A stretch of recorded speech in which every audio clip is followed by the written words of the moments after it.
Narayankhed municipal పట్టణంలోని రామమందిరం నుండి గత 28 సంవత్సరాలుగా కొనసాగుతున్న పండరీపూర్ మహాపాదయాత్రను ఈ సంవత్సరం కూడా భక్తి శ్రద్ధలతో ప్రారంభించారు. ఈ పాదయాత్రను అప్పట్లో కీర్తిశేషులు రాజ్ కుమార్ షెట్కార్ గారి ఆధ్వర్యంలో ప్రారంభించగా, ప్రస్తుతం ఆయన కుమారుడు మాజీ సర్పంచ్ అప్పారావు షెట్కార్ గారి నేతృత్వంలో కొనసాగిస్తున్నారు.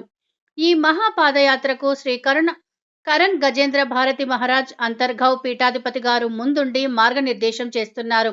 నారాయణఖేడ్ నియోజకవర్గం నుంచి వేలాదిగా భక్తులు పాల్గొని మహారాష్ట్రలోని పండలాపూర్కు చేరుకొని పాండురంగ స్వామి వారిని దర్శించుకునే సంప్రదాయం కొనసాగుతోంది.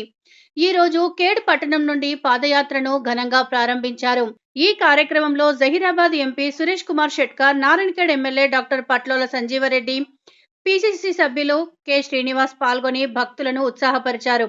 పాదయాత్రలో భాగంగా మార్గ మధ్యంలో ఉన్న హుక్రానా పాండురంగ మందిరం వద్ద ప్రవచన కార్యక్రమం నిర్వహించగా పెద్ద సంఖ్యలో భక్తులు పాల్గొని ఆధ్యాత్మిక ప్రసంగాన్ని శ్రద్ధగా విన్నారు. ఈ మహాపాదయాత్ర కార్యక్రమం భక్తుల హర్షాద్రేకాలు, భజనలు, నామస్మరణలతో ఆధ్యాత్మిక వాతావరణంలో కొనసాగుతోంది. అన్ని విధాలుగా మా కరణ్ మహారాజ్ గారి ఆధ్వర్యంలో క్రమశిక్షణతో దేవుని కోసం అద్భుతమైన భక్తులు అందరికీ మరాఠీలు పాడతారు, తెలుగులో మరాఠీలు పాడరు, దేవుని పాటలు పాడతారు. ఆ విధంగా మా కరణ్ మహారాజ్ గారు ఈ ప్రాంతానికి ఒక క్రమశిక్షణ, దేవుని క్రమశిక్షణ నేర్పిన మహాత్ముడు మా కరణ్ మహారాజ్ గారు. తప్పకుండా చాలా సంతోషం. ఎందుకంటే వేల సంఖ్యలో భక్తులు లక్ష్యాల్లో కూడా ఉన్నారు. గత 2 సంవత్సరాల కింద మేమందరం కూడా పండరపూర్లో ఆశ్రమ నిర్మాణ ఇనాగ్రేషన్ అందరం వెళ్ళాం. మేము పెద్ద ఎత్తున కరణ్ మహారాజ్ అంటే మొత్తం ఎక్కడి నుంచి ఎక్కడికో వాళ్ళకు ఫాలో అవుతున్నారు. అందరి తరఫున వాళ్ళు అన్ని విధాల విరాళాలు ఇచ్చి ఒక మంచి ఆశ్రమం కట్టుకోవడం జరిగింది. పండరపురం మన కోసమే వాళ్ళు చేస్తున్నది. దిండి యాత్ర ఎన్నో నడుస్తుంది.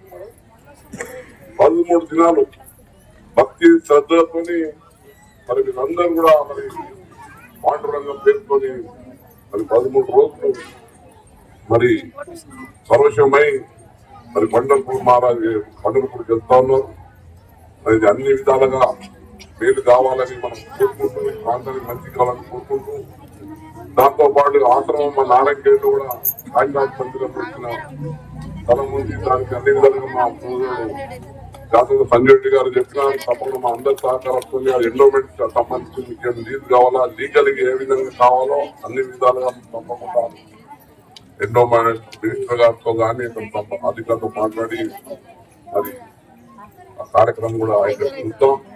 దానికి మన నిర్మాణం కోసం కూడా మా వంతు సహకారం ఏం కావాలా మీరు చెప్పండి, అన్ని విధాలుగా మా సహకరిస్తాం. మన నిధులు కావాలన్నా కమ్యూనిటీ హాల్ అంటే కమ్యూనిటీ హాల్ పేరు నిధులు కూడా ఇస్తాం. కమ్యూనిటీ హాల్ పేరు మీద అనుకుంటుంది మహారాజ్ చెప్తే కదా భక్తులకి కమ్యూనిటీ హాల్ పెట్టాం. అన్ని విధాలుగా మా ఇద్దరు సహకారం ఉందని కూడా పని చేసుకుంటూ మా నారాయణఖేడ్ రామ మందిరం కూడా పునర్నిర్మాణం చేస్తున్నామమ్మా. దానికోసం మనం చూస్తున్నారు. గర్భగుడి కార్యక్రమం ఆల్రెడీ 10 లక్షలు మా కుటుంబంలో ఉన్న నిధులతో చేస్తున్నాం. దాంతో పాటు చుట్టుపక్కల అభివృద్ధి కావాలి. 50 లక్షల రూపాయలు ఎండోమెంట్ నుంచి మంజూరు చేయడం జరిగింది. దానికి మళ్ళీ 10 లక్షల రూపాయలు మనం కట్టవలసింది ఉంది. కట్టి అప్పుడు నాగేష్ చెప్తారు మరి మేమందరం మా కుటుంబ సభ్యులు అందరి సహకారంతో 50 లక్షల రూపాయలతో నిధులు మంజూరైనా కానీ 10 లక్షలు మేము కట్టాలి. అది కూడా మనం కట్టి మరి రామ మందిర పునర్నిర్మాణం కూడా చేస్తా ఉన్నాం.